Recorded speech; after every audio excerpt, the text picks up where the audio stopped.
Hello students, this is your English lesson. Today we will read a story with the name The Story of Kesh from Oxford Modern English Book 7. This is unit number 7, page number 80. So we start our lesson. First of all, words to know. Accomplished, skilled, expert, august, struck by shock or amazement, apportioned, divided, allotted, bone barbed, having shape points made of bone, blubber, thick fat of marine animals, contended, asserted, maintained, stated, discomfited, beaten, made uneasy, ice pack, a floating mass of ice, forth, forward, grey. The spelling is American because the writer was American. Grizzled, having hair partly grey or streaked with grey. Ofttimes, often. Reckoning, calculating, figuring. Though, ye, those. Old-fashioned words for you, plural, do. Thrashed, moved violently and wildly. Unprecedented, having no previous example. Kesh, who lived long ago on the rim of the polar sea, rim is the outer part, border and edge, was headman of his village through many and prosperous years. Prosperous years, here we can say uh, having the life of glory and happiness where someone has material things with him or her, and died full of honors with his name on the lips of men.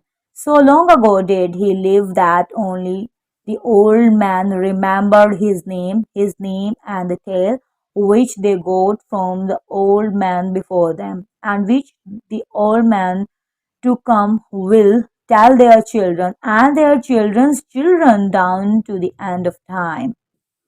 And the winter darkness, when the north gales make their long sweep across the ice pack, gales a strong wind, and the air is filled with flying white, and no man may venture to move, and to move forward, is the chosen time for the telling of how Kesh, from the poorest igloo in the village, rose to power and place over them all. He was a bright boy, so the tale runs, healthy and strong, and he had seen 13 sons in their way of reckoning. Reckoning estimation time for each winter, the sun leaves the land in darkness, and the next year a new sun returns so that they may be warm again.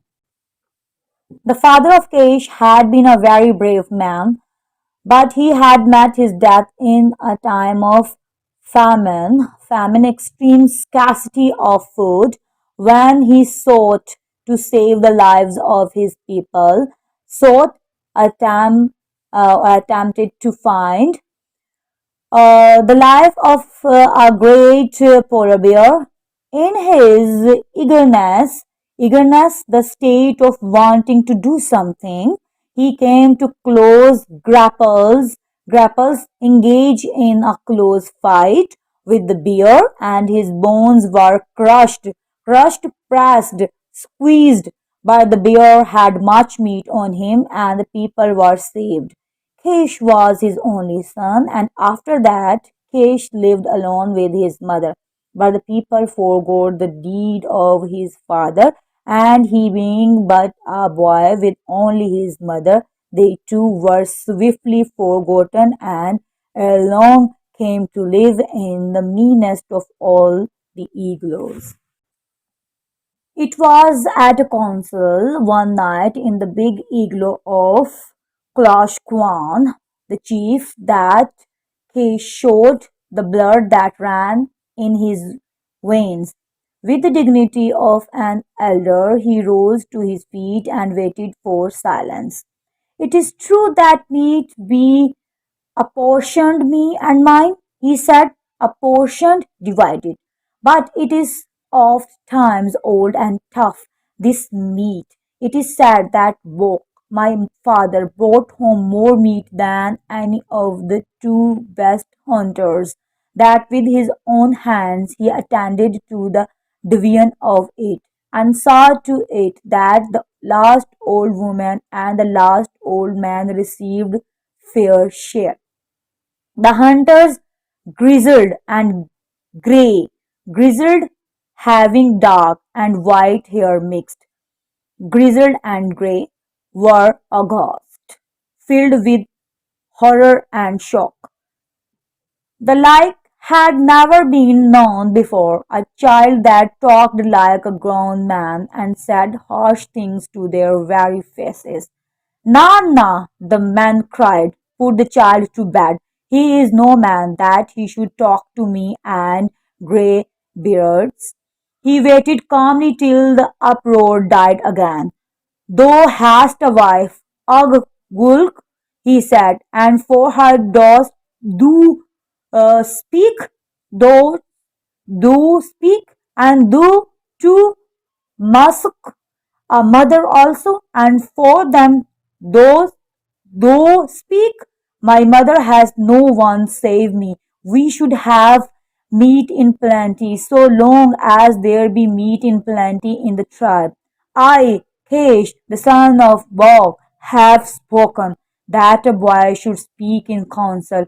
Old Ogwulk was mumbling, speaking, and spoken in a quiet and distinct way. The anger boiled a white heat. They ordered him to bed and threatened to utter a threat again, that he should have no meat at all. His eyes began to flash and the blood to pound darkly under his skin. "Hear me, ye men!" he cried. "Bok, my father, was a great hunter. I too shall go and hunt, and the division of that which I kill shall be fair, and no widow nor weak one shall cry in the night." The next day he went forth along the shore line. He carried his bow with a goodly supply of bone-barbed arrows, and his father's big hunting spear, and there was laughter and much talk at the event. It was an unprecedented occurrence. Unprecedented means having no previous example. Occurrence, existence. Never did boys of his tender age go forth to hunt, go forth, move forward, much less to hunt alone. Early next morning, Kesh strode into the village. Across his shoulders, he bore a burden of fresh killed meat. "Go, ye men, with the dogs and sledges." Sledge is a vehicle or runners for carrying loads. "And take my trail for the better part of a day's travel," he said. "There is much meat on the ice, a she-bear and two half-grown cubs." And he passed into his igloo and ate profoundly, greatly, and after that slept for 20 running hours. There was much doubt and discussion. The killing of a polar bear is very dangerous, but thrice 3 times dangerous it is to kill a mother bear with her cubs. The man could not believe that the boy Kish, single-handed, had accomplished so great a marvel be filled with wonder. Thus began the mystery of Kish. On his very next trip he killed a young bear, and on the trip following a large male bear and his mate. There was talk of witchcraft in the village. He haunts with evil spirits. Some of the people contented. Nonetheless, in spite of that, his success continued, and in the division of the meat he was just, and because of this and of his merit as a hunter, he was looked upon with respect and even awe. A wonder, and there was talk of making him chief after old Klosh Kwan. I am minded to build me an igloo, he said one day to Klosh Kwan and a number of the hunters. It shall be a large igloo wherein Akiga and I can dwell in comfort, live in a specified place. But my business is hunting and it takes all my time. So it is but just that the men and women of the village who eat my meat should build me my igloo. And the igloo was built accordingly in a way that is suitable. Kish and his mother moved into it, and it was the first prosperity, wealth, success she had enjoyed since the death of Bok. Nor was material prosperity alone hers. She came to be looked upon as the first woman in all the village. But it was the mystery of Kay's marvelous hunting, marvelous causing great wonder, that took chief place in all their minds. And one day Oguluk taxed him with witchcraft to his face. Is not the meat good? Keish made answer. How those thou know that witchcraft be concerned, or those thou guess in the dark? Oglo withdrew discomfited, made feel uneasy. But in the council one night it was determined to put spies on his track. So on his next trip, Brim and Bon, two young men and of hunters the craftiest, followed after him, taking care not to be seen. After 5 days they returned, their eyes swelling outwards, and their tongues a tremble. Nerve disorder. Tongues are tremble. It is nerve disorder. The council was hastily called in Clash Kwan's dwelling here, residence, and Bim took up the tale. Brothers, we journeyed on the trail of Kesh, and midway of the first day he picked up with a great he bear. Yet the bear was not inclined to fight, leaning. Kesh, very much unafraid, shouted harsh words after the bear and waved his arms about. Then did the bear grow angry and rise up on his hind legs and growl. Is here to make low, rough sound, usually in anger.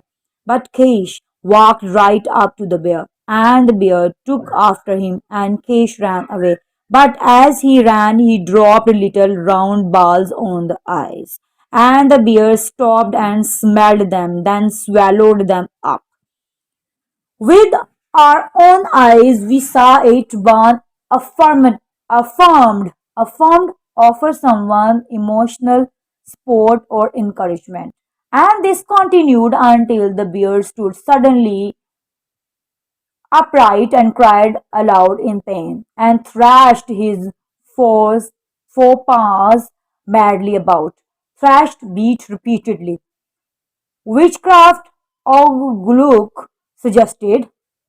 I know not, Ban replied, and after a while the bear grew weak and tired, and he went off along the shore ice, sitting down ever and again to squeal and cry. Squeal, a long, high-pitched cry or noise, and Kish followed after the bear, and for that day and 3 days more we follow Kish. But this time the bear was quite sick and could call no farther. So Kish came up close and speared him to death. Speared here to not hurt or destroy something or someone. And then Klosh Kwan demanded, then we left Kesh skinning the bear. Skinning here removed the skin from animal and came running. And in the afternoon of that day, when Kesh arrived, a messenger was sent to him, bidding him come to the council, bidding here request or order to do something. But he sent reply saying that he was hungry and tired, also that his igloo was large and comfortable and could hold many men. And curiosity curiosity, a strong desire to know or learn something, and curiosity was so strong on the men that the whole council rose up and went to the igloo of Kish. He was eating, but he received them with respect. Clash Kwan recited the information brought by Bim and Baum, and at its close said, so explanation is wanted. Okay, of the manner of hunting, is there witchcraft in it? Kesh looked up and smiled. Nay, O Clash Kwan, it be headcraft, no witchcraft. He picked up a thin strip of whalebone and showed it to them. The ends were sharp as needle points. The strip he coiled carefully till it disappeared in his hand. Then suddenly releasing it, it sprang straight again. He picked up a piece of blubber. Blubber here, the fat of sea mammals. So he said, one takes a small chunk. Chunk is a thick, solid piece of something, a chunk of blubber, and thus makes it hollow, having a hole. Then into the hollow goes the whole bone, so tightly coiled, and another piece of blubber is fitted over the whalebone. After that, it is put outside where it freezes into a little round ball. The bear swallows the little round ball. The blubber melts. The whalebone with its sharp ends stands out straight. The bear gets sick, and when the bear is very sick, why you kill him with a spear? It is quite simple.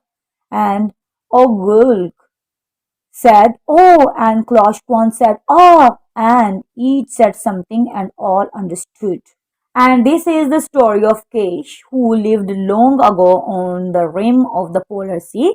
Rim here is edge, because he exercised headcraft and not witchcraft. He rose from the meanest igloo to be headman of his village, and through all the years that he lived, it is related his tribe was prosperous. Here, successful in material terms, and neither widow nor weak one cried aloud in the night because there was no meat. Now come to the exercises. A. Comprehension. Answer the following questions. A. How was the story of Kesh remembered from one generation to the next? Answer. The story of Kesh is remembered from one generation to the next through storytelling. B. What does the author mean? Paragraph 3 by he had seen 13 sons. Why only 13? Answer. The author means that the boy is 13 years old. His people's way of measuring years is in suns because they are so far north. It is dark for half the year and light for the outer half, so the sun rises and sets once a year. See, who was Bok and how did he die? Answer. Bok was Kesh's father. He was killed by a polar bear while trying to kill it in order to feed his people during a time of famine.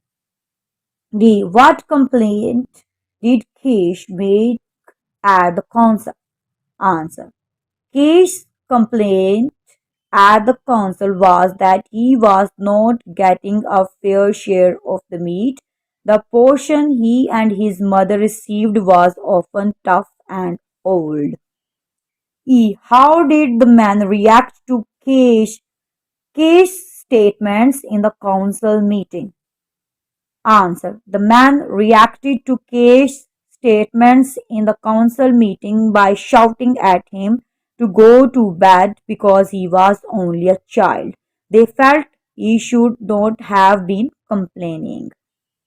F. What did Cash resolve to do? Why? Answer. Cash resolved to go out hunting by himself and to share his kill fairly. He wanted to ensure that all were provided for, no widow nor weak one shall cry in the night. G. What had Cash been doing to make him sleep for 20 hours? Answer. Cash needed to sleep for 20 hours because he had been out hunting for the first time. He had traveled out along the shoreline and killed a she bear and two half grown cubs. H. Who was sent to follow Kish and why? Answer. Bim and Bon were sent to follow Kish to find out if he was using witchcraft when hunting the bears because the council could not understand how he was so successful at it. I. In what way did Oguluk tax Kish? Answer. Oguluk taxed Kish with the accusation to his face that he was using witchcraft. J. What was Kish's headcraft? Answer. Kish's headcraft was clever thinking, an inventive idea that allowed him to hunt successfully. These questions are more difficult. Discuss them first. K. What impression do you get of the life of the people in this polar region? Is it a hard life? In which ways it is hard? Answer. We get the impression that life was hard because of the reference to a time of famine. It also seems hard because the people depend on hunting to get food. Hunting is physically demanding and dangerous. Also, it would be dark for half the year, and the lack of light, good temperature, and cold temperature and bad weather would make life hard. L. Describe cage hunting method. What other methods of hunting are there and how are they different to cage method? Answer. Cage hunting method is described in detail towards the end of the story.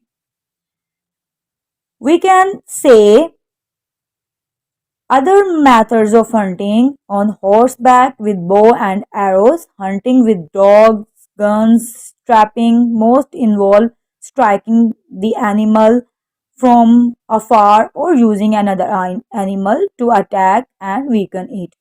Case method involves weakening the animal from the inside. Choose the best answer. A. And the air is filled with flying white. This refers to 1. The clouds in the sky, 2. Snow in the wind, 3. The birds. So the correct answer is snow in the wind. B. Kish decided to go hunting in order to 1. Show his bravery, 2. Prove the elders wrong, 3. Feed himself and his mother and ensure all goat meat. The correct answer is feed himself and his mother and ensure all goat meat. C. The means by which Kish killed animals was by 1. Magic, 2. Blubber, 3. Headcraft. So the correct answer is headcraft. D. Kesh sent a reply to the council to say his igloo was large and comfortable in order to 1. Make them come to him and thereby show his power. 2. Show them his igloo was well built and spacious. 3. Let them know he was too tired to attend the meeting elsewhere. So the correct answer is make them come to him and thereby show his power. P. Working with words. Idioms. Number 1 is match the following idioms with the meaning given below. Here are two columns, idioms and the meanings. 1. It all boils down to, in short. 2. To iron out differences, to smooth over an argument or quarrel. 3. To leave well alone, not to interfere with something. 4. To mind one's PS and QS. So, to be very polite and careful about what one says or does. 5. To split hairs, to make distinctions that are too small to be important or of value. 6. To rain cats and dogs, to rain heavily. C. Learning about language. 1. Which of the following groups of words are phrases? Here are different sentences and phrases. A. He was thinking hard. This is sentence. B. The dog barked. This is again sentence. C. The day before the feast. We are not clear about the idea. This is not complete sentence. This is phrase. D. Beggars cannot choose. E. A toy for the baby. Again phrase. F. Near the tree. Again phrase. G. Over the river. This is also a phrase. H. The children play here. This is sentence. 2. Make up adjective phrases to describe the following. Be careful not to include a finite verb. Example. A. A socks on the right foot. B. A table in the kitchen. C. The grasshopper in the garden. D. A radio made of plastic. E. A friend in need. F. The school in front of the college. G. The alphabet written on the board. H. The telephone inside the booth. I. An uncle on my father's side. J. A tiger in the wild. 3. Rewrite the following by replacing the adjectives. A. The underground tunnel was full of water. Here, the tunnel under the ground was full of water. B. They found a bottomless well in the garden. A well without a bottom was found in the garden. C. My father was the English teacher. My father was the teacher of English. D. Abdul walked in a roadside cafe. Abdul walked in a cafe by the roadside. E. Gary is a Canadian artist. Gary is an artist from Canada. F. The bearded gentleman is an acrobat. The gentleman with a beard is an acrobat. The distant peak is Mount Everest. The peak in the distance is Mount Everest. Mr. Shah is a strong man. Mr. Shah is a man of some strength. A headless ghost haunts that country house. A ghost with no head haunts that country house. The lorry driver parked his vehicle on the street. The driver of the lorry parked his vehicle on the street. Thanks for listening. For new videos, don't forget to subscribe my channel. And if you like my videos, please share and like.